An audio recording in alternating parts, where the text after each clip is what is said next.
अस्सलामुअलैकुम my brothers and sisters. I hope आप लोग सब खैरियत से होंगे और आज हम लोग पढ़ेंगे introduction to visual multimedia communication in detail इस क्रैश कोर्स में। आज हम लोग समझेंगे विजुअल एड्स को मल्टीमीडिया में कम्युनिकेशन के दौरान कैसे इस्तेमाल किया जाता है और इससे किस तरीके से कम्युनिकेशन इनहेंस होता है। The evolution of communication in digital age. Previous video अगर आपने नहीं देखा है तो इसी वीडियो के डिस्क्रिप्शन में आपको प्लेलिस्ट का लिंक मिल जाएगा, उसमें आप जाएंगे प्रीवियस वीडियोस को देख के आएंगे और उसी ऑर्डर से देखेंगे जिसमें अपलोड हुआ है, ताकि ये वीडियो और आगे आने वाला वीडियो आपको प्रॉपर तरीके से समझ में आ जाए। चैनल को अगर लाइक सब्सक्राइब और शेयर नहीं किया तो कर दीजिए। तो आइए शुरू करें before wasting any time. The rapid evolution of communication in digital age has shifted the way in which information is shared and understood. अब जिस तरीके से पहले इंफॉर्मेशन शेयर और अंडरस्टैंड किया जाता था ना, डिजिटल वर्ल्ड में जिस तरीके से इवोल्यूशन हो रहा है इलेक्ट्रॉनिक्स का, अब ये पूरे तरीके से डायनामिक्स बदल चुका है या बदल रहा है। Traditional mode of verbal and written communication are increasingly supplemented and often replaced by visual multimedia communication. पहले जैसे ट्रेडिशनल कम्युनिकेशन होता था, verbal, non verbal, written communication, आज वही रिप्लेस हो रहा है विजुअल मल्टीमीडिया कम्युनिकेशन के द्वारा। और इससे प्रीवियस वीडियोस में हम लोगों ने देखा भी था कि मॉडर्न कम्युनिकेशन कैसे होते हैं टेक्नोलॉजी के जरिए से। This shift is largely driven by a need to engage audience more effectively and vast improvement in technology that allow richer, more dynamic forms of expression. In a world where attention span are shrinking, visual and multimedia communication has power to be more engaging, memorable and impactful than text-based content alone. यानी आज के time पे जिस तरीके से engagement का जरूरत पड़ता है, वैसे हर टाइम में engagement का जरूरत पड़ता है ऑडियंस का, लेकिन आज क्या हो रहा है टेक्नोलॉजी के वजह से ये जो अंडरस्टैंडिंग है ना कम्युनिकेशन का, वो ज्यादा अच्छे तरीके से हो पा रहा है विजुअल मल्टीमीडिया कम्युनिकेशन के द्वारा, जिससे एंगेजमेंट बढ़ रहा है, मेमोरेबल बहुत ज्यादा हो रहा है, इम्पैक्ट हो रहा है in compare to normal text based content के। Visual and multimedia communication appeals to multiple sense which can make the information more impactful and memorable. Definition and scope. इसका डेफिनेशन और स्कोप क्या है? सबसे पहले विजुअल और मल्टीमीडिया का communication समझेंगे और इसका डेफिनेशन समझेंगे। तो विजुअल मल्टीमीडिया कम्युनिकेशन इस चीज पे बोला जाता है ना कि जब आप कम्युनिकेशन में इमेज, वीडियो, ऑडियो और दूसरे मल्टीमीडिया एलिमेंट को इस्तेमाल करें इंफॉर्मेशन को कन्वे करने के लिए या मैसेज को कन्वे करने के लिए। It encompass a wide range of format. अलग अलग फॉर्मेट्स इसमें इस्तेमाल हो सकते हैं, including photographs, diagrams, charts, animations, audio recording, sound effects, videos, बहुत कुछ। द गोल होना चाहिए, the goal is to complement और एनहांस मैसेज ब्रिंग डिलीवर्स। ये गोल ये होना चाहिए जो मैसेज आप दे रहे हैं ना वो प्रॉपर तरीके से डिलीवर हो जाए और उसको एनहांस किया जाए, making it more engage and easier to understand, और यूजर को समझने में या व्यूअर और ऑडियंस को समझने में आसानी हो। Unlike pure text based communication, but जैसे प्योर टेक्स्ट बेस्ड कम्युनिकेशन में होता है वहां पर एंगेजमेंट के लिए और अंडरस्टैंडिंग के लिए कुछ एक्स्ट्रा एडिशनल नहीं होते, लेकिन विजुअल और मल्टीमीडिया कम्युनिकेशन अपील करता है मल्टीपल सेंस को, यानी अलग अलग एंगल से आप लोगों को समझा सकते हैं, which can make information more impactful on memorable, यानी लार्ज ऑडियंस उसको इजिली समझ सकता है। इसका स्कोप क्या है? The scope of visual media communication has expanded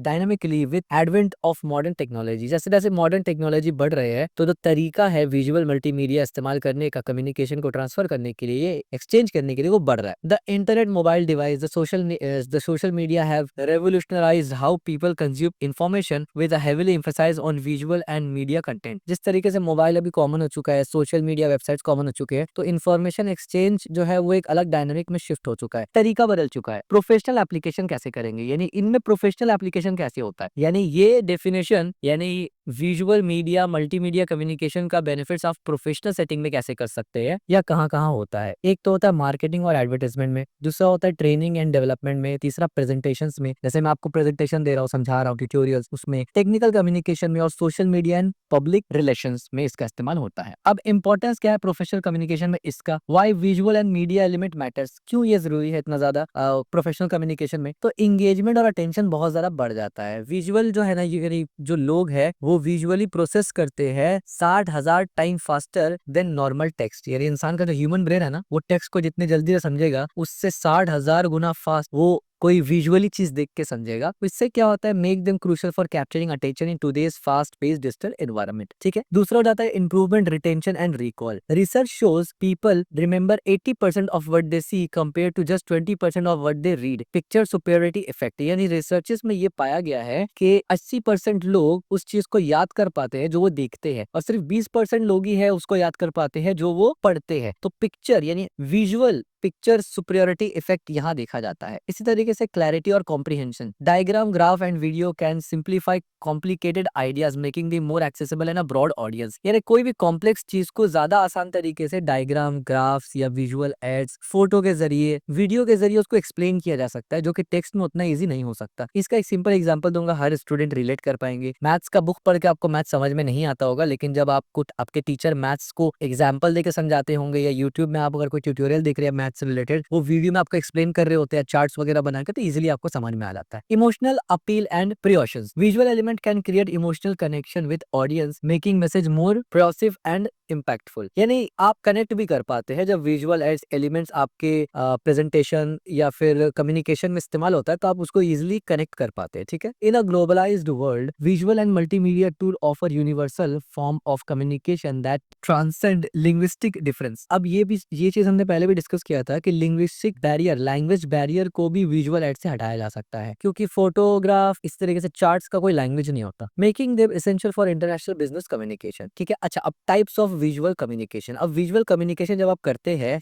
कितना टाइप का चीजों को विजुअल एड्स को इस्तेमाल कर सकते हैं, तो मेजरली जो प्रोफेशनली इस्तेमाल होता है ना, वो मैं बताऊंगा आपको। Different format for conveying information visually. Visual communication encompass various format that convey information effectively through imaginary graphics, symbols and other visual element in this professional world. Visual communication plays an essential role in improving comprehension, capturing attention and enhance retention। यानी यहाँ पर थोड़ा सा importance बयान कर दिया हमने, और हमने ये बताया कि काफी सारा तरीका होता है जिससे आप विजुअली कम्युनिकेशन जब करते हैं तो काफी सारे एलिमेंट्स होते हैं, उसको इस्तेमाल कर सकते हैं। तो उनमें से कुछ को हम लोग पढ़ेंगे इन डिटेल, जो कि मोस्ट ऑफ द टाइम पढ़ाई में या खास करके प्रेजेंटेशन वगैरह में प्रोफेशनल सेटिंग्स में जरूरत पड़ते हैं और इस्तेमाल भी किए जाते हैं। उनमें से एक होता है चार्ट्स। चार्ट्स का मतलब क्या होता है? Graphical representation of data that make complex quantitative and qualitative information easier to understand and glance. क्या मतलब है इसका समझाऊंगा। चार्ट्स और ग्राफ्स, अब आप अगर स्टूडेंट है, और ऑफ कोर्स आप स्टूडेंट ही है तभी आप ये सुन रहे हैं, तो आपको चार्ट का मतलब भी मालूम है, आपको ग्राफ का मतलब भी मालूम है। ठीक है, इन्फोग्राफ्स का मतलब क्या होता है? Visual representation that combine text, data and design element to present complex information quickly and clearly. ये भी मैं आपको डिटेल में समझाऊंगा। Diagrams and flow charts, visual tools that represent process, system, structure और relationship using symbols, shape and lines। ये भी हम लोग समझेंगे, इससे भी आप फेमिलियर होंगे। And maps, graphical representation of geographical area showing relationship between different location, features and phenomena. आइए एक एक करके समझते हैं डिटेल में। चार्ट्स और graph, visualising data efficiently. Chart और ग्राफ जो होता है ना, ये ग्राफिकल रिप्रेजेंटेशन होता है of data and information design to make complex quantitative and qualitative data easier to understand at glance। They simplify large amount of data by illustrating key trends, relationship and comparison visually। वैसे तो maths जब आप पढ़ते हैं तो maths में ही ये सब चार्ट्स आप पढ़ते हैं, लेकिन आसान शब्दों में चार्ट्स क्या करता है ना, 1 मिलियन डेटा है आपके पास। अब उस 1 मिलियन डेटा में से आपको पता करना है कितने लोग जॉब करते हैं, कितने लोग बिजनेस करते हैं, कितने लोग वेल्ले बैठे हैं, अनएम्प्लॉयड है। तो अब मान लीजिए इस चीज को रिप्रेजेंट करने के लिए टेक्स्ट फॉर्मेट में अगर होगा तो वो ज्यादा डिफिकल्ट होता है समझने में, लेकिन अगर चार्ट बना दिया जाए ना, कलरफुल चार्ट बना दिया जाए, तो एक नजर में आप समझ जाते हैं कि कितना % लोग इंडिया में किस कैटेगरी से फॉल करते हैं। Types of chart and graph, आपको ये तो ऑलरेडी पता होगा, मेरे ख्याल से फेमिलियर ही होंगे आप, चाहे आप कोई भी डोमेन से हो, क्योंकि 10+2 तक तो सभी स्टूडेंट पढ़े होंगे,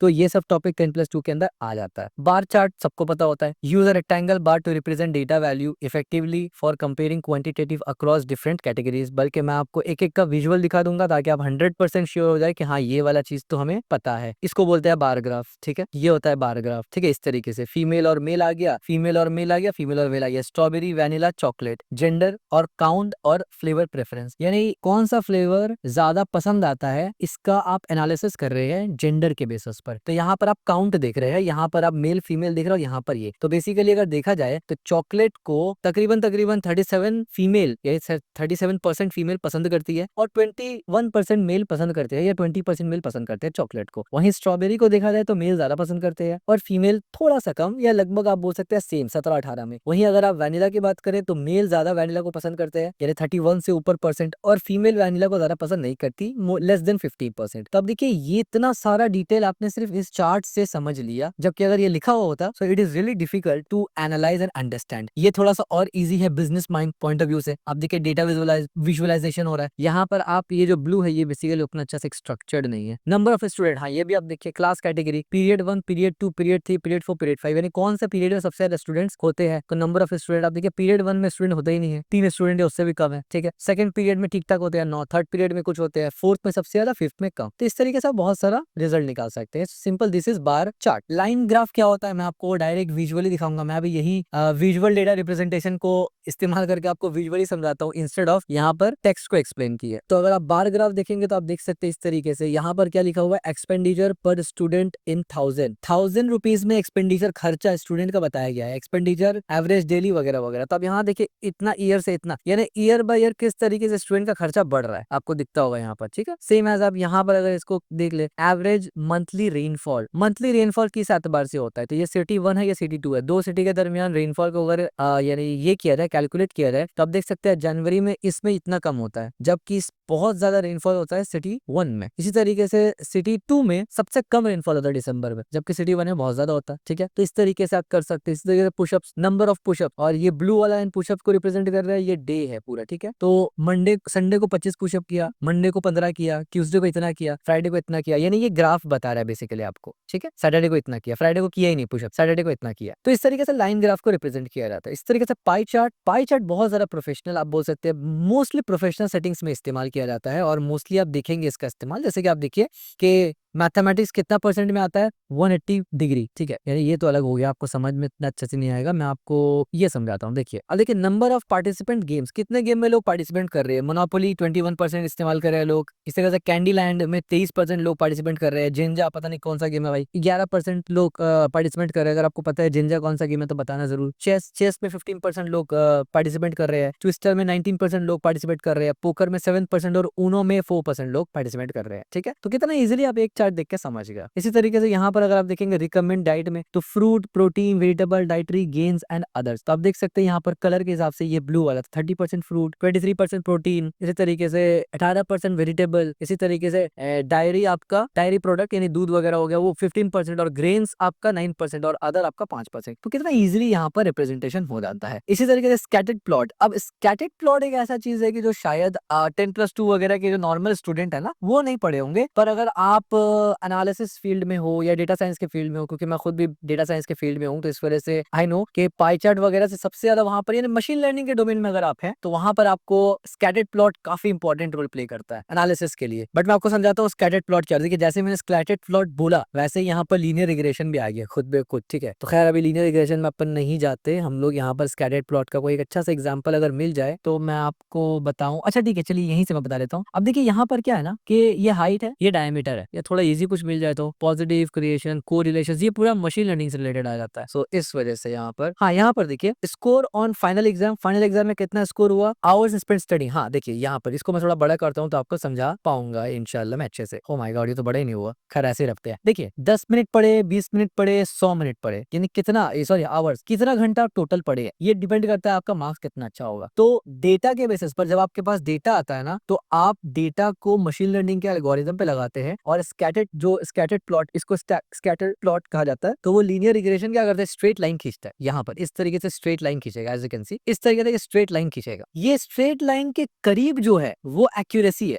और जो स्ट्रेट लाइन पर है वो समझ लीजिए एक्यूरेसी है। मसलन एग्जांपल के तौर पे अगर कोई स्टूडेंट मान लीजिए यहाँ पर आवर्स स्पेंड कर रहा है, ये मार्क्स है और ये आवर्स है, ठीक है, नीचे लिखा हुआ है 10 घंटा स्पेंड, और ये अब अगर एक स्टूडेंट 1 घंटा स्पेंड करता है तो 50 मार्क्स उसको मिल सकता है। एक स्टूडेंट अगर 2 घंटा स्पेंड करता है तो 60 से 70 मार्क्स मिल सकता है उसको। 3 घंटा स्पेंड करता है तो इतना मार्क्स मिल सकता है। इसी तरीके से एक स्टूडेंट अगर 10 घंटा पढ़ता है तो उसको 90% तक मार्क्स या 90 मार्क्स तक मिल सकता है, और 8 घंटा अगर बंदा पढ़ता है या 9 घंटा तो उसको 100 मिल सकता है। तो आप ये सोच रहे होंगे यार 10 घंटा पढ़ के 90 मिल रहा है, 8 घंटा पढ़ के 100 मिल रहा है। बेसिकली ये ऑलरेडी एक डेटा है जो स्टूडेंट के ऊपर हुआ है रिसर्च, उसके बेसिस पर ये प्रोबेबिलिटी निकाल रहा है कि अगर आप करेंगे तो कितना तक पहुंचेंगे। यानी ये बेसिकली एक डेटा ऑलरेडी मौजूद था, उसको हमने डेटा को सेट किया, फॉर्मेट किया, प्री प्रोसेसिंग वगैरह सब कुछ किया, फिर उस पर एल्गोरिथम लगाया। अब क्या होगा ना कि अब जो नया बंदा आएगा वो अपना स्टडी को प्रिडिक्ट कर सकता है इस डेटा के ऊपर। तो जाहिर है अगर डेटा अच्छा होगा तो प्रिडिक्शन अच्छा होगा, डेटा खराब होगा तो प्रिडिक्शन खराब होगा, ठीक है। इसमें आउटलायर्स वगैरह बहुत सा कॉन्सेप्ट आता है, दैट इज टोटली डिफरेंट। ये आपका मतलब प्रोफेशनल कम्युनिकेशन से भी अलग है और बार और चार्ट से भी अलग है, वो मशीन लर्निंग के डोमेन में चले जा रहा है, ठीक है। तो एरिया चार्ट्स क्या होता है, अब यहाँ पर देखिए क्या लिखा हुआ है, display relation between two variables using for identifying correlation and trend. अब देखिए यही बात है ना, कोरिलेशन वेरिएबल्स, ये कहीं ना कहीं कॉन्सेप्ट ज्यादातर एमएल में इस्तेमाल होता है, बट जो इसका बेसिक अंडरस्टैंडिंग है वो मैंने आपको दे दिया। इसके बाद यहाँ पर ये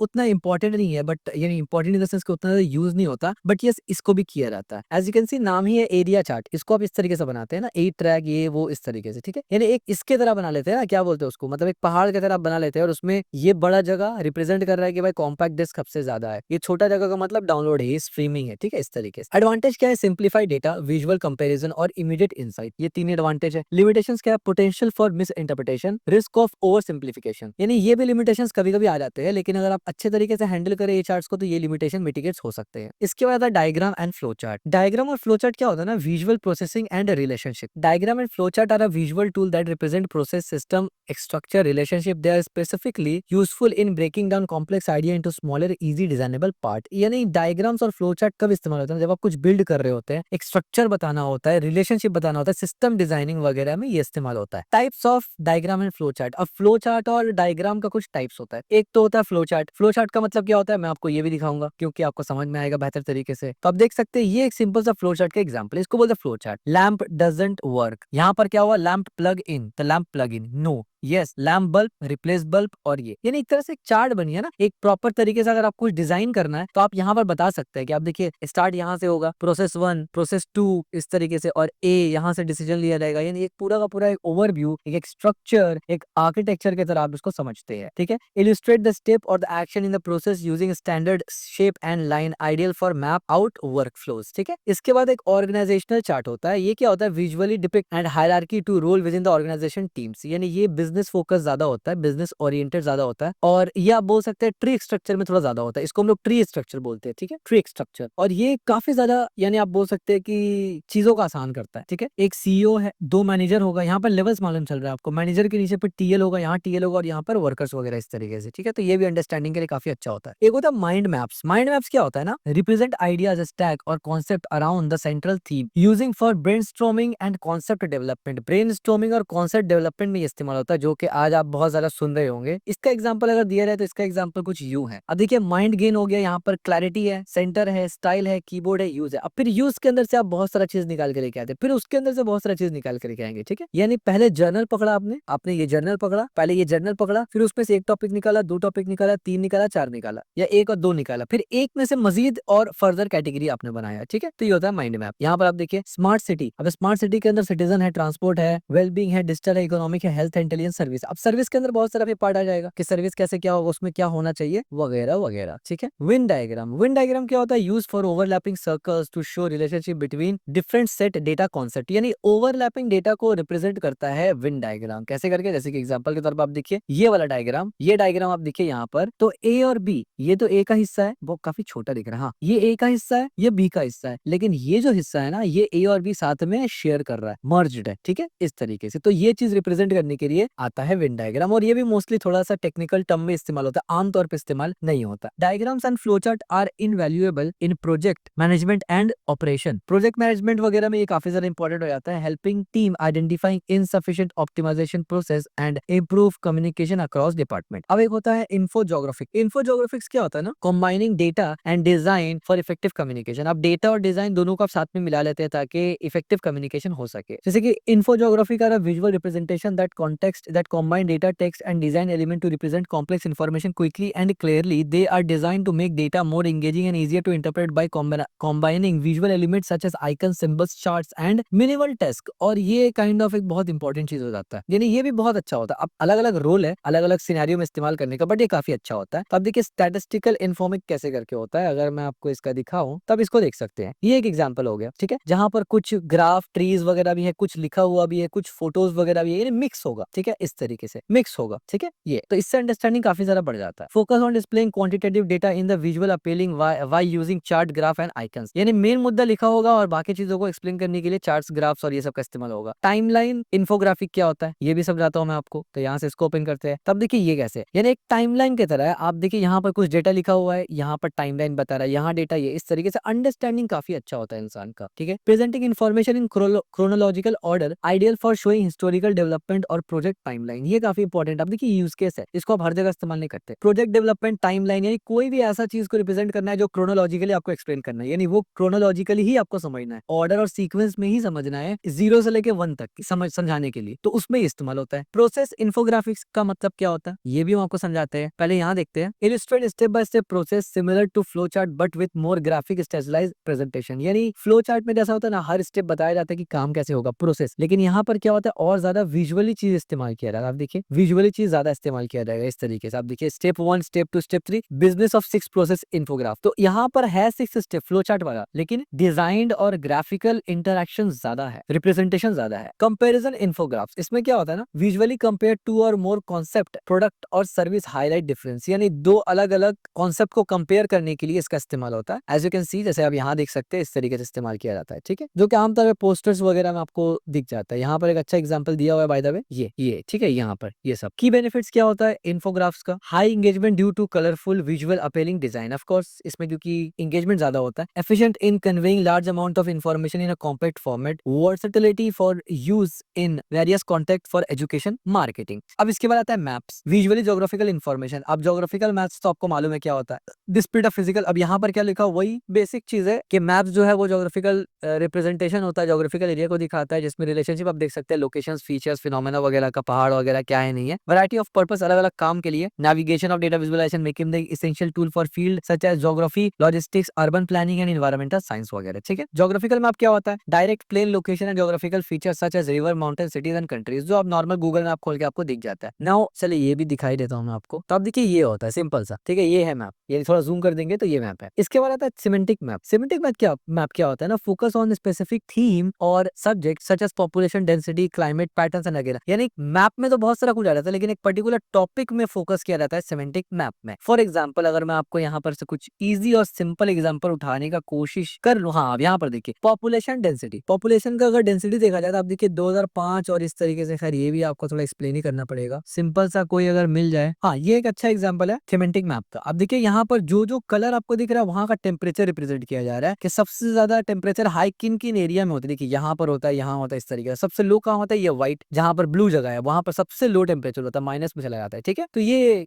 इस तरीके से इस्तेमाल होता है। इसी तरीके से पॉपुलेशन मैप, अब जाहिर सी बात है ये क्या करेगा, show boundary and the country, state of the region as well as the major cities and important infrastructures, ठीक है। यानी ये जो मैप्स है ना, इसमें भी बार ग्राफ चार्ट की तरह इस्तेमाल हो रहा है, लेकिन ये स्पेसिफिकली मैप से रिलेटेड काम कर रहा है, ठीक है। इस तरीके से ट्रांजिट मैप, इसमें क्या होता है, simplified diagram and transportation network such as subway, range, bus route वगैरह, ये सब दिया होता है। Maps are essential in the field that deal with geographical data, logistic and planning. They help visualize customer demographics, market penetration and distribution network in business context. यानी कोई भी चीज अगर आप ज्योग्राफिकल बेसिस में, ज्योग्राफिकल फील्ड में है, तो आपको मैप्स का बारे में जानना जरूरी है। Principal of effective visual design, अब विजुअल डिजाइन का प्रिंसिपल्स क्या क्या है। In professional communication effective visual design is a critical for ensuring that visual element is not only attractive but also function and purposeful. The design of visual content influence how well it's convey the intended message and how easily is understood specifically in engaging audience. यानी वही आसान बात में आपको ये देखना है कि सिर्फ ऐसा नहीं है कि विजुअल हो, डिजाइन हो, लेकिन उसका पर्पस ही गायब हो चुका, अब डिजाइन में ही फोकस चल रहा है, यूएक्स यूआई डिजाइनिंग में आप चले गए, वो नहीं होना चाहिए। साथ साथ उसका काम और पर्पस भी होना चाहिए और यूजर उससे एंगेज करे और सीख भी पाए कुछ। तो इसको करने के लिए की प्रिंसिपल क्या है, simplicity and clarity, eliminate clutter of the focusing core message, enhance comprehension. यानी इतना भी ज्यादा डिजाइन ना डाले कि कोर मैसेज हाईलाइट यानी डिम हो जाए, आपका कोर मैसेज हमेशा फोकस होना चाहिए। तो सिंप्लिसिटी और clarity, use of colour and the contrast, सही तरीके से कलर का इस्तेमाल करना और कॉन्ट्रास्ट का इस्तेमाल करने से यूजर का अटेंशन उसके तरफ जाता है। Typography and fonts, selecting and arranging font to make make written language readable and visually impact, यानी विजुअली वो एक आई कैची हो। Consistency and layout, maintaining and coherent design style and organize element in structured manner, जाहिर सी बात है structure manner में तो होना ही चाहिए। Poor design choice can lead to confusion, misinterpretation और disengagement, while effective design enhance clarity, engagement and retention of information. अब जाहिर सी बात है ये कितना सिंपल चीज है कि हर बंदे को ये बात पता है, ठीक है, कि डिजाइन इतना भी नहीं कर देना कि सिंपलिसिटी और क्लैरिटी गुल हो जाए, पता ही नहीं चल रहा भाई बताना क्या चाह रहे हो। कलर वगैरह कैसे इस्तेमाल करने की जो यूजर को अच्छा लगे, अट्रैक्ट करे और यूजर को समझ में आए और कॉन्टेक्स्ट के साथ भी अलाइन हो। ऐसा ना हो कि अब आप दिखाना चाहते हैं कि सक्सेस और रेड कलर मार दिया वहां पर, भाई सक्सेस के लिए ग्रीन आता है, रेड नहीं आता आमतौर पे, रेड मतलब डेंजर होता है, ठीक है। इस तरीके से आप वाइल्ड लाइफ के बारे में डिस्कस कर रहे हैं अगर और आपने येलो और पर्पल कलर डाल दिया, भाई वाइल्ड लाइफ के लिए ग्रीन इस्तेमाल होता है, ठीक है। तो वो कॉन्टेक्स्ट पता होना, कलर थ्योरी आपको यहाँ पर थोड़ा सा पता होना चाहिए। टाइपोग्राफी और फॉन्ट भी ऐसा होना चाहिए कि एकदम स्टाइलिश कर्सिव राइटिंग में आपने डाल दिया, कैलीग्राफी डाल दिया, भाई किसी को समझ ही में नहीं आएगा। सिंपल सा फॉन्ट डालना है जो बंदा को समझ में आए। और लेआउट में कंसिस्टेंसी होना चाहिए, ऐसा ना हो कि हर बार लेआउट ही बदल रहा है। सिंपलिसिटी एंड क्लैरिटी में क्या क्या आता है, देखिए क्या क्या आता है यहाँ पर। इफेक्टिव डिजाइन करना पड़ता है, प्राइमरी गोल आपका ये होना चाहिए कि इन्फॉर्मेशन अंडरस्टैंड किया जाए एज पॉसिबल, यानी जितना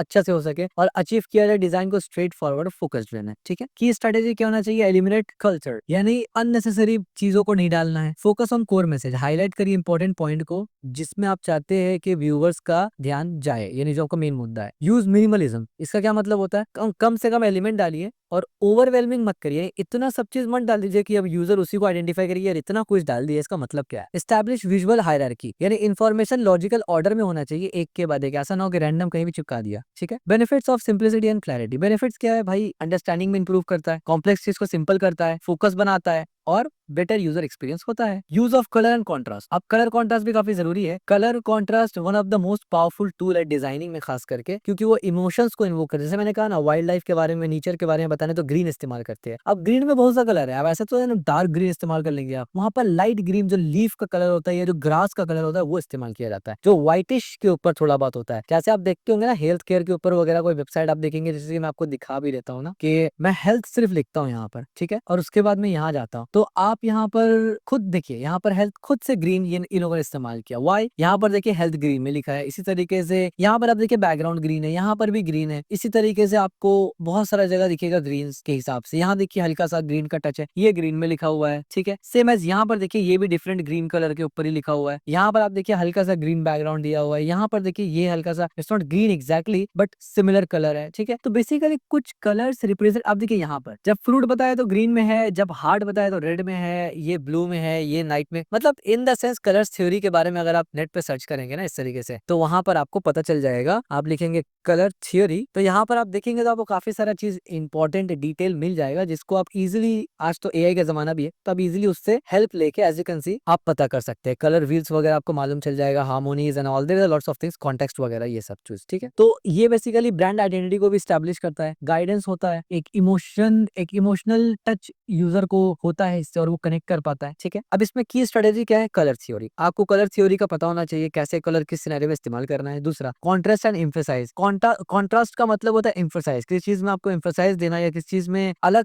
बताना है तो उसका बैकग्राउंड इंप्रूव करते हैं, उसमें कुछ टेक्स्ट डालते हैं, तरीका होता है। उसके बाद कलर साइकोलॉजी भी होता है, selecting colour that align with the message और brand integrity that is strength connection and audience. वही बात है ना कि अगर आप हेल्थ केयर के बारे में बात करें तो मोस्टली व्हाइट और ग्रीन में होता है, ग्रीन में भी बहुत सा शेड है जो मोस्टली इस्तेमाल होता है। Accessibility and consideration, ensure colour choice do not create barrier for those with visual elements, ऐसा भी ना हो कि आपने कलर तो चूज करे लेकिन जो एलिमेंट्स का कलर है वो उसके साथ मैच नहीं कर रहा है, ठीक है। Difficult cultures associate different meaning with colour, अलग अलग कल्चर में कलर्स का अलग अलग मतलब होता है। जैसे कि फॉर एग्जांपल अपना इस्लाम में व्हाइट कलर को बेस्ट कलर माना जाता है और सेकेंडरी ब्लैक कलर को बेस्ट कलर माना जाता है, यानी सबसे अच्छा पसंदीदा कलर व्हाइट सबसे पसंदीदा कलर है, and then black and then rest. Understanding the cultural context is important when designing for global audience. लेकिन यहाँ पर एक चीज याद रखना चाहिए, इस्लाम में ऐसा कोई सुपरस्टिशन नहीं है कि व्हाइट पहनेंगे तो अच्छा होगा, व्हाइट नहीं पहनेंगे तो, ऐसा कुछ भी नहीं है। लेकिन एक रिकमेंड कलर है, यानी पसंद, जैसे पर्सनल प्रेफरेंस भी होता है ना बहुत किसी का कि मुझे ये कलर पसंद है वैसा वाला, क्योंकि बहुत से इसमें होता है ऐसे सुपरस्टिशन। तो इस्लाम में ऐसा कोई सुपरस्टिशन नहीं है कि व्हाइट पहनेंगे तो अच्छा होगा और ये पहनेंगे तो, बट हाँ रिकमेंड कलर या पसंदीदा कलर व्हाइट देन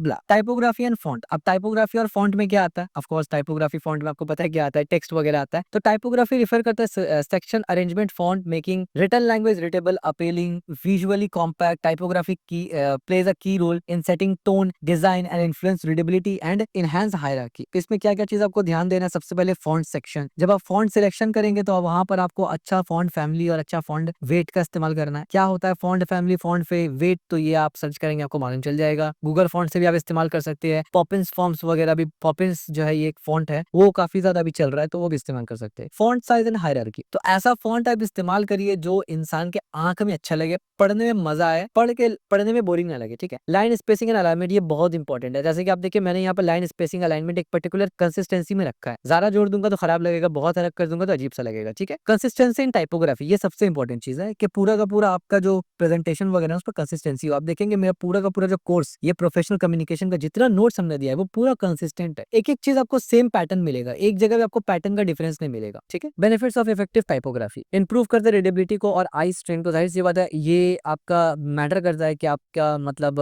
यूज़र किस तरीके से कनेक्ट होगा इससे और आपके आँख में कैसा फ़र्क पड़ेगा। बहुत से टाइम डार्क मोड वगैरह होता है, वैसे मैंने भी पहले सोचा था कि डार्क मोड में इस पे ये कर लूँ, आपको पढ़ा दूँ, बट फिर मैंने बोला चलो ठीक है व्हाइट में पढ़ा देता हूँ, क्योंकि डार्क मोड में क्या होता है आँख वगैरह में आपको उतना स्ट्रेस नहीं आता। बट बेस्ट ऑप्शन तो यही है कि आप सेटिंग्स में जाएँगे अपने कंप्यूटर में, मैक वगैरह जो भी हो, उसके बाद आप यहाँ से डिस्प्ले सेटिंग के अंदर जाएँगे और यहाँ पर आपको मिल जाएगा night light. As you can सी मैं नाइट लाइट को ऑन किया हुआ है, ये मेरा चौबीसों घंटा ऑन ही रहता है। इसका स्ट्रेंथ मेरा 40 रहता है, आप इसको आगे पीछे कर सकते हैं। तो इससे क्या होगा कि नॉर्मली भी अगर आप कंप्यूटर में ज़्यादा टाइम तक बैठे रहते हैं तो आपका आँख में प्रॉब्लम नहीं होगा। दूसरा और भी इसका तरीका होता है कि अगर आप बहुत देर तक कंप्यूटर में बैठे हुए हैं ना, तो हर 20 मिनट में आप कोई दूर जगह 10 से 20 फीट दूर जगह देखें और वहाँ पर देख के 4 से 5 मतलब 10 से 20 सेकंड तक उस दूर जगह पे देखें और वहाँ पर ब्लिंक करें आँखों को। दूसरा कंप्यूटर में देखते वक़्त भी हर 10-15 सेकंड में, 5 सेकंड, 10 सेकंड में आपको ब्लिंक करना ज़रूरी है। इससे क्या होता है आपका आईज़ जल्दी खराब नहीं होगा। ये स्पेशली उन लोगों के लिए ज़्यादा अच्छा होता है ना जो फुल टाइम गेमर है या फुल टाइम टेक इंडस्ट्री में काम करते हैं, फुल टाइम कोडर है, यानी फुल टाइम आप ऐसा काम करते हैं कि कंप्यूटर में आपको देखना ही पड़ता है, ठीक है? तो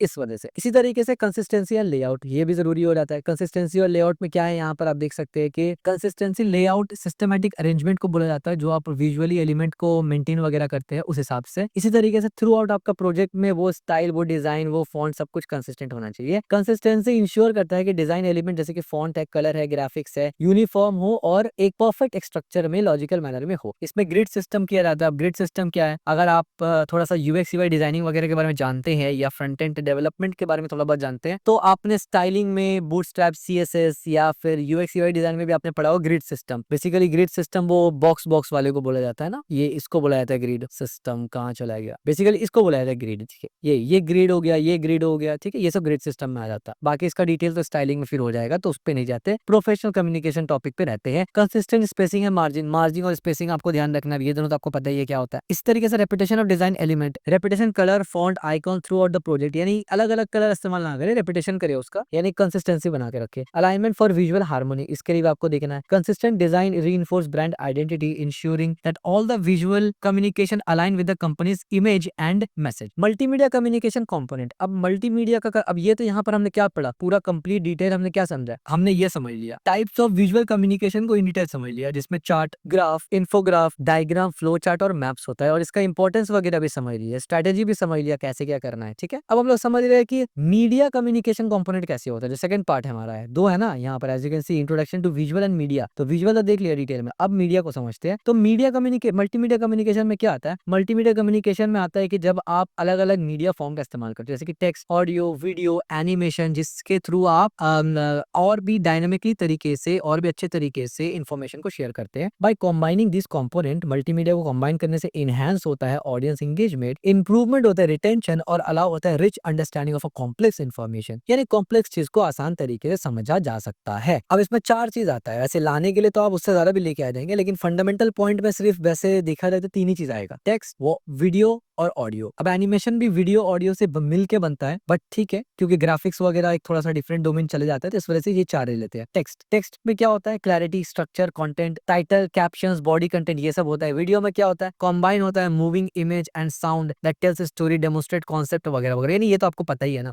ऑडियो में क्या होता है, तो ऑडियो होगा, इमोशंस मालूम चलेगा। और एनिमेशंस में क्या होता है, use motion graphics, CGI to visually abstract concept, simplify complex information and increasingly engaging. अब एनिमेशन का एक बेनिफिट ये होता है ना कि वीडियो में आप सिर्फ वही चीज कर सकते हैं ना जो चीज फिजिकल वर्ल्ड में मौजूद है, यानी जो मौजूद नहीं आप वीडियो में कैसे दिखाएंगे उसको, क्योंकि उसके लिए आप रिकॉर्ड ही कैसे करेंगे। तो इसका मतलब आप कोई ऐसा चीज अगर दिखाना चाहते हैं जो मौजूद नहीं है, जिसको कोई बंदा बना नहीं सकता, तब जाकर आपको क्या करना पड़ता है, वीडियो को क्रिएट करना पड़ता है सीजीआई के थ्रू से या ग्राफिक्स के मदद से आपको उसको डिजाइन करना पड़ता है, ठीक है। जैसे कि फॉर एग्जांपल अगर हम बोलेंगे हमको दिखाओ डेटा स्ट्रक्चर्स काम कैसे करती है, यानी डीएसएम में, डेटा स्ट्रक्चर एल्गोरिथम में, तो अब भाई डेटा स्ट्रक्चर काम कैसे करता है आप कैसे दिखाएंगे, वो तो कोड है ना, उसका कोई मूवी थोड़ी है कि आप दिखाएंगे उसको, तो कोड भी अगर आप दिखाएंगे तो उसको समझ तो आने वाला नहीं है, लेकिन डेटा स्ट्रक्चर का एनिमेशन अगर आप उसको दिखाएंगे तो उसको समझ में आएगा, ठीक है। टेक्स्ट इन मल्टीमीडिया, अब इसका क्या मतलब होता है, ये तो इतना सिंपल है कि आपको ऑलरेडी पता है कि भाई ये कम्युनिकेशन के लिए इस्तेमाल होता है, स्ट्रक्चर कंटेंट मल्टीमीडिया में इस्तेमाल होता है, अपेयर कहाँ कहाँ होता है, टाइटल में दिया जाता है, कैप्शन में दिया जाता है, सबटाइटल में दिया जाता है, बॉडी कंटेंट में दिया जाता है, और अलग अलग काम के लिए इसका इस्तेमाल होता है। इसमें कोहेसिव राइटिंग अच्छा होना चाहिए और क्लियर होना चाहिए, टू द पॉइंट होना चाहिए, रिलायबिलिटी और लीगेबिलिटी भी होना चाहिए, यानी size, style, colour, provide educate constant with background, complement visual होना चाहिए, यानी ensure text support visual element to providing additional context clarification, यानी टेक्स्ट जो है वो आपके विजुअली जो भी आप लगा रहे हैं चार्ट्स वगैरह उसको सपोर्ट करना चाहिए। बेनिफिट्स ऑफ चैलेंजेस, बेनिफिट्स क्या है, मैसेज को क्लियर करता है, प्रोवाइड करता है नेसेसरी डिटेल्स को, इनहांस करता है एक्सेसिबिलिटी को थ्रू सबटाइटल्स एंड ट्रांसक्रिप्ट। जबकि चैलेंजेस क्या होता है, over use of text can overwhelming viewers and reduce engagement,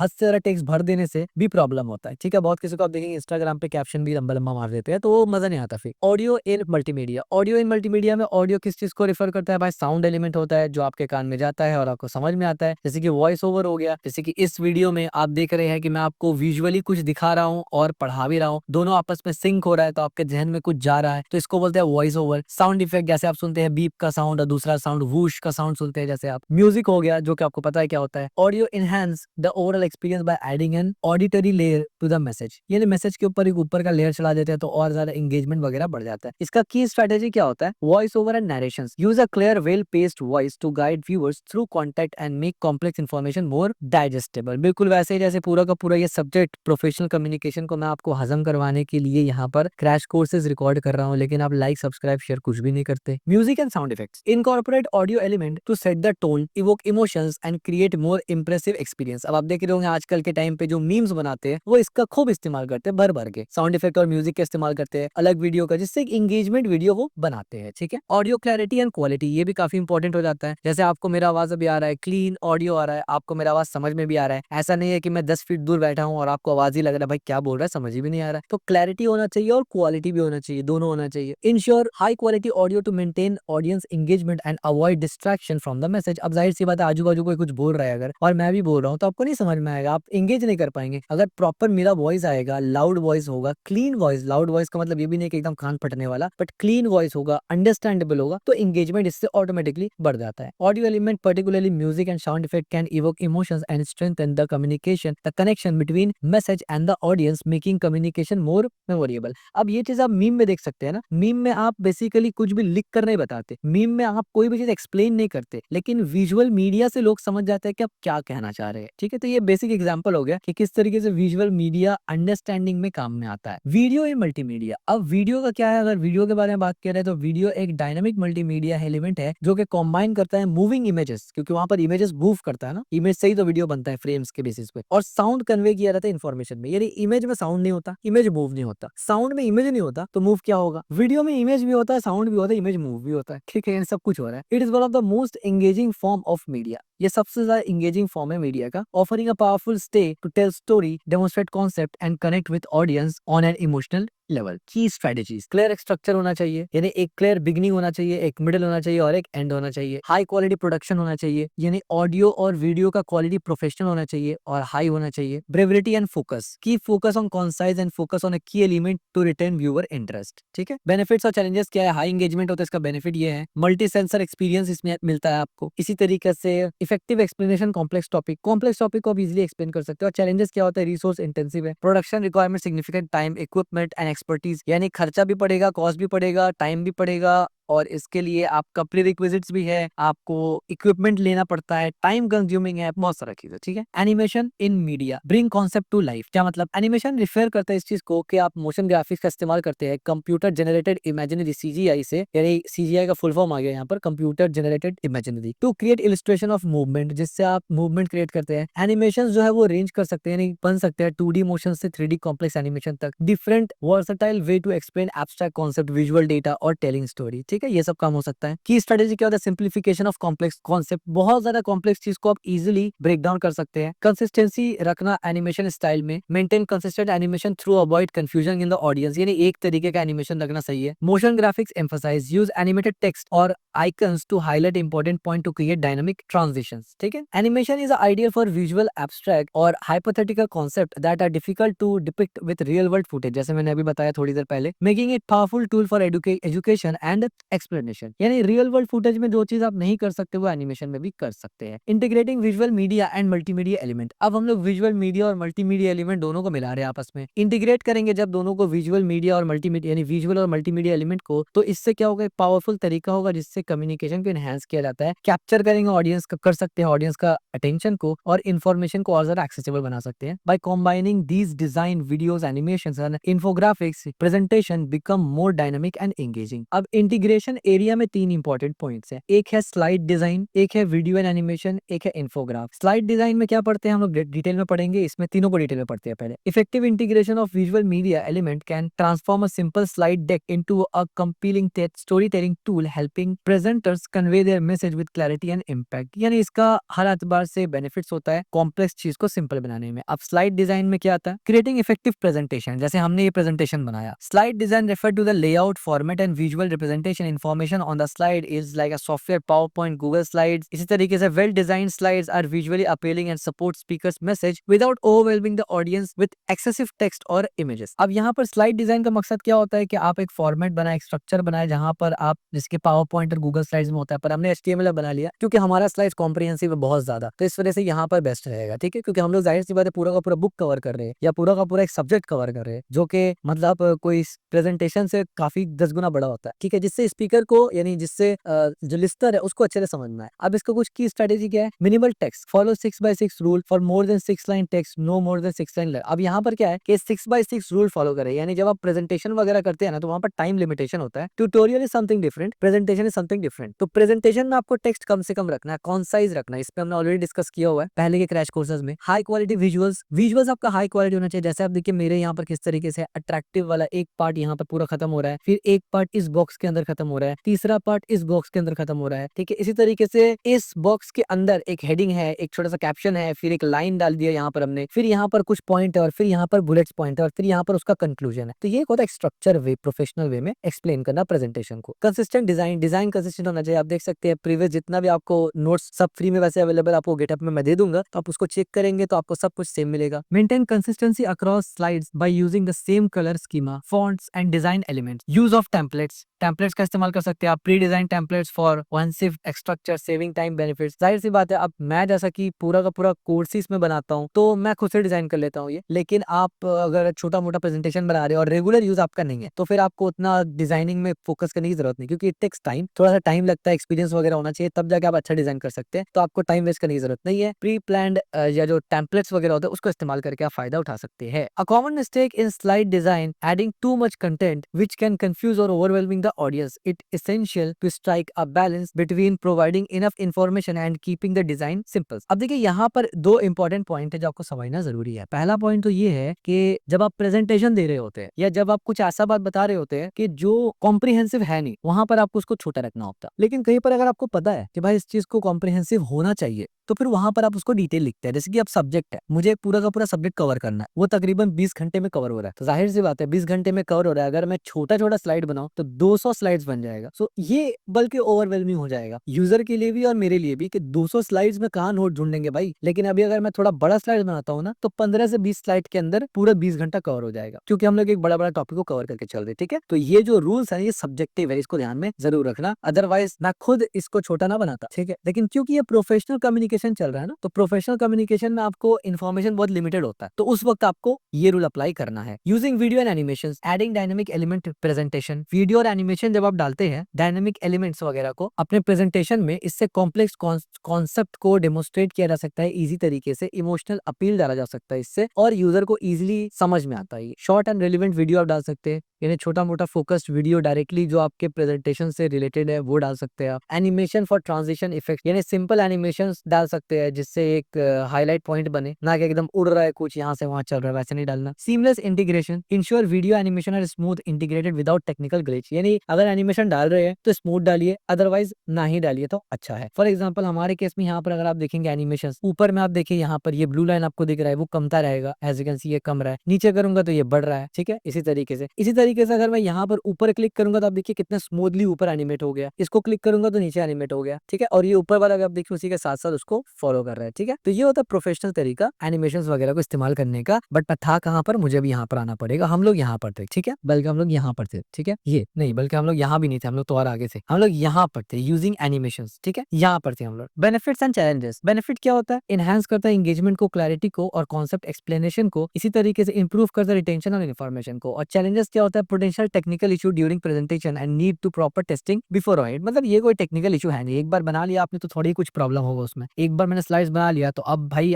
आप चलाए या आप किसी और को दे, ऐसे ही चलेगा। कोड तो अंदर सेम है ना, अनटिल अनलेस कि आप जाके कोई कोड ही चेंज कर दे, ठीक है। इन्फोग्राफिक इंटीग्रेशन, इसमें कैसे होता है, विजुअल डेटा रिप्रेजेंटेशन, यानी infographic are visual representation of data information in the process. They combine graphic text to represent information in the clear, concise and visual appealing manner. Integrating infographics into presentation can help simplify complex information and make data more engaging. सब में ये होता है, लेकिन अलग अलग aspect में सब हेल्प करता है, ठीक है, क्योंकि सब में ये काम हो रहा है, सेम काम बाकी में भी हो रहा है, लेकिन पर्सपेक्टिव ऑफ यूज अलग अलग है, यूज ऑफ पर्सपेक्टिव डिफरेंट है। Key strategies, use of data visualization, clear visualization like bar chart, pie chart, flow वगैरह इस्तेमाल कर सकते हैं। Balance text and visual, visual और टेक्स्ट को प्रॉपर तरीके से बैलेंस करना, ओवरवेलमिंग नहीं होना चाहिए। और अलाइनमेंट विद प्रेजेंटेशन थीम, जो प्रेजेंटेशन थीम है उससे अलाइन होना चाहिए। Using a too much infographic or overlayer complex ones can overwhelming that audience. It is important to choose the design infographic that are simple, clear and direct, relevant to the context. Software tools for visual media and communication. अब कुछ software और कुछ tools है जो इस्तेमाल करते हैं लोग और किया भी जाता है प्रोफेशनली में, उसको देख लेते हैं। In the realism of visual media communication, सही सॉफ्टवेयर यानी राइट सॉफ्टवेयर चूज करना बहुत ज्यादा जरूरी है। क्रिएट करना, एडिट करना, प्रेजेंटेशन को इंगेज कंटेंट बनाने के लिए, यानी इसको पूरा एंड टू एंड बनाने के लिए बहुत सारे टूल्स मार्केट में मौजूद है।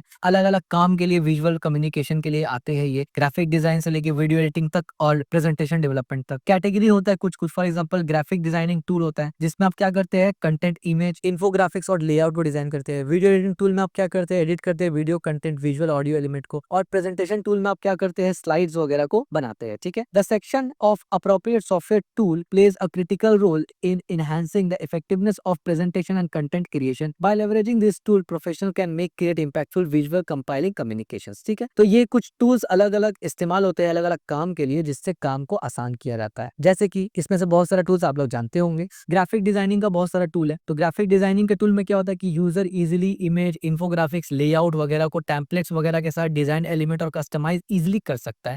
इसमें एक तो कैनवा आ जाता है जो कि मोस्टली यूजेबल है, हर कोई इस्तेमाल कर पाते हैं फोन वगैरह में भी। इसका फीचर क्या है, यूजर फ्रेंडली है, वेब बेस है, इसलिए सब इस्तेमाल कर सकते हैं और टेम्पलेट्स वगैरह काफी इजीली मिल जाते हैं। एडवांटेज क्या है, ड्रैग एंड ड्रॉप इंटरफेस है, नॉन डिजाइनर्स के लिए भी ये इजी है। डिजाइनिंग प्रिंसिपल्स और वो जानना जरूरी नहीं आपके लिए, ड्रैग ड्रॉप कर लीजिए। एप्लीकेशन क्या होता है, marketing material, social media post और प्रेजेंटेशन में इसका आमतौर पर यूज होता है। इसके बाद एक अडोब इलस्ट्रेटर। फीचर्स क्या है इसका, vector graphics design software with advance tool of illustration and logos, यानी ये एडवांस लेवल पे हो गया प्रोफेशनली। एंड एडवांटेज क्या है, versatility, scalability, integration with other adobe product. Adobe आपको पता है एक पूरा कंपनी है, उसका अलग अलग प्रोडक्ट है। सबसे पहले फोटोशॉप आया था और अभी बहुत सारा कुछ है। Application, detailed graphic binding, branding, materials, illustration, यानी एडवांस लेवल पे ये है, बेसिक लेवल पे ये है। Tools like adobe Illustrator can have steep learning curve, यानी इसका लर्निंग कर्व वगैरह बहुत होता है, इस पे पूरा पूरा कोर्स होता है। Requiring time and practice to master advance feature, while Canva offers a more accessible for beginners, ठीक है। वीडियो एडिटिंग टूल्स भी आपको बहुत सारा कुछ पता होगा, उसमें से एक आता है यहाँ पर, वैसे एडोब प्रीमियर प्रो यहाँ पर बहुत सारे में, यानी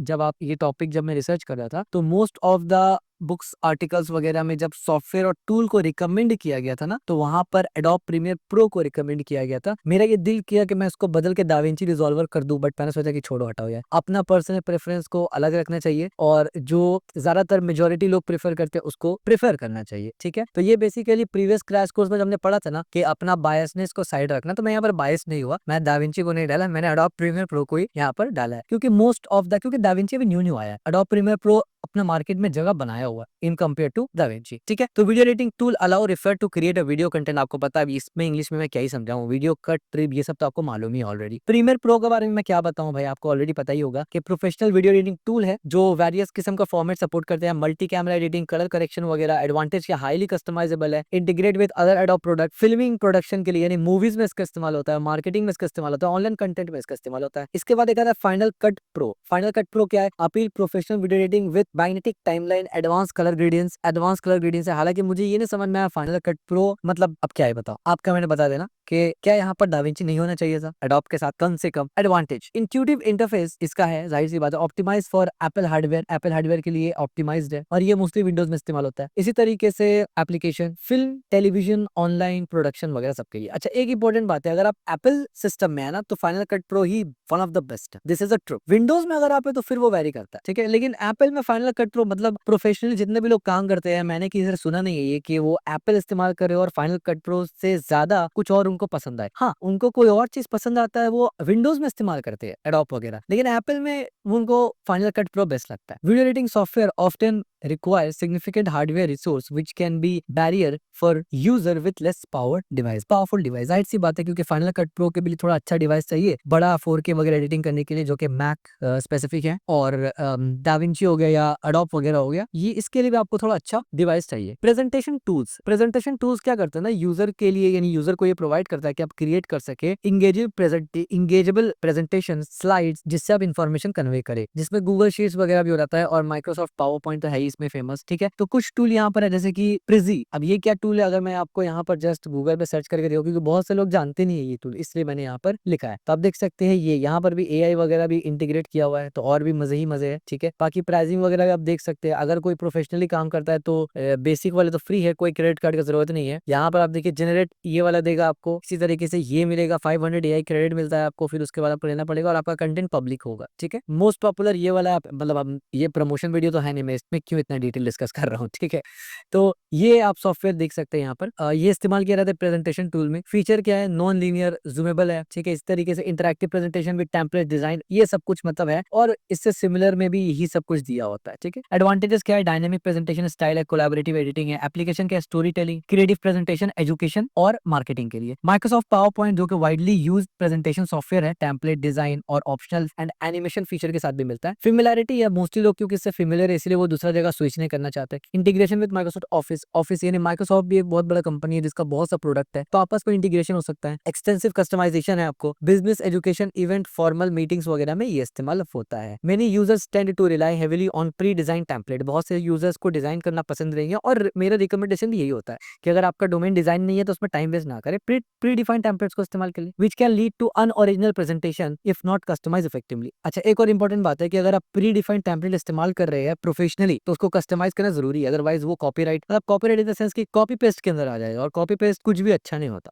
ठीक है। और अगर कमर्शियली यूज कर रहे हैं फिर तो केस है, यानी केस इन द सेंस कि फिर तो कॉपीराइट इशू आ सकता है आपको, ठीक है। लेट्स सम अप, अब तक हमने क्या पढ़ा उसको सम अप करते हैं पूरे का पूरा क्रैश कोर्स को। The key take away from visual and multimedia communication, यानी विजुअल मल्टीमीडिया कम्युनिकेशन से in this unit we explore the essential component and tool for effective visual and multimedia communication. हमने इस पूरे यूनिट में explore किया essential कौन कौन से कंपोनेंट और टूल है जिससे इफेक्टिव विजुअल और मल्टीमीडिया कम्युनिकेशन हो सकता है। We begin with an overview of significance of visual and media element in enhancing engagement and clarity in representation. पहले हमने इसका इंट्रोडक्शन वगैरह डिटेल में देखा, और फिर हमने पॉइंट कवर किया various type of visual communication including charts, infographs and design. Then हमने देखा principle of effective visual design such as simplicity, clarity and consistency. उसके बाद हमने देखा critical role of multimedia concept जैसे कि text, audio, video, animation in creating dynamic content. और फिर हमने देखा सॉफ्टवेयर टूल अवेलेबल किस तरीके से होता है ग्राफिक डिजाइनिंग के लिए, वीडियो एडिटिंग के लिए और प्रेजेंटेशन क्रिएशन के लिए। By integrating this element and tool thoughtfully, professional can significantly enhance their communication effectively and create compelling presentation that resonate their audience, ठीक है, with their audience। अब कुछ यूनिट एक्सरसाइज है, टेस्ट योर अंडरस्टैंडिंग, जो आपने समझा है उसका टेस्ट जरा कर ले, अगर आप इसका जवाब दे सकते हैं तो